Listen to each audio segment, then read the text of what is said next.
واحدة بتشتكي وتقول انا جوزي كل ما يدخل من بره صم بكم، يعني ايه؟ لا يسمع لا يتكلم، قاعد بيتفرج على التلفزيون يا اما ماسك الموبايل، ولما يجي اساله سؤال او اقول له كلمه خير الكلام ما قل ودل، اسال السؤال سين سؤال جيم جواب. فلما جينا سالنا الزوج قال ايه؟ انت بتعمل كده ليه؟ راح جاي راح رد بصراحه مقنع. ما انا كل ما اقول لها كلمه تقلب بخناقه، احكي على موقف تقلب بخناقه، اصبح ان انا دلوقتي ما بحبش اتكلم، فبقيت اريح دماغي منعا للمشاكل ووجع الدماغ. انا مش هتكلم اصلا، انا هسكت واسيبها هي تتكلم وتقول اللي عايزه تقوله. يبقى الغلط هنا عند مين؟ عند حضرتك. لان الراجل لما كان بيجي عيني من بره لما بيجي يتكلم حضرتك بتسمعي الكلام كله وتاخدي الكلام اللي يخصك وتعلقي عليه.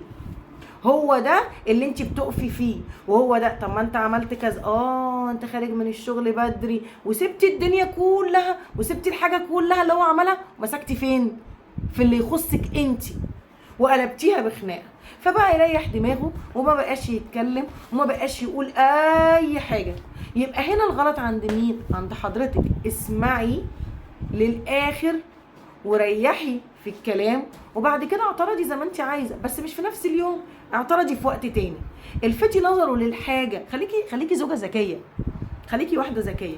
الفتي نظره للحاجه اللي ضايقتك بس مش في نفس الوقت، عشان يتعود يجي يحكي، ما يبقاش صم بكم. بس كده.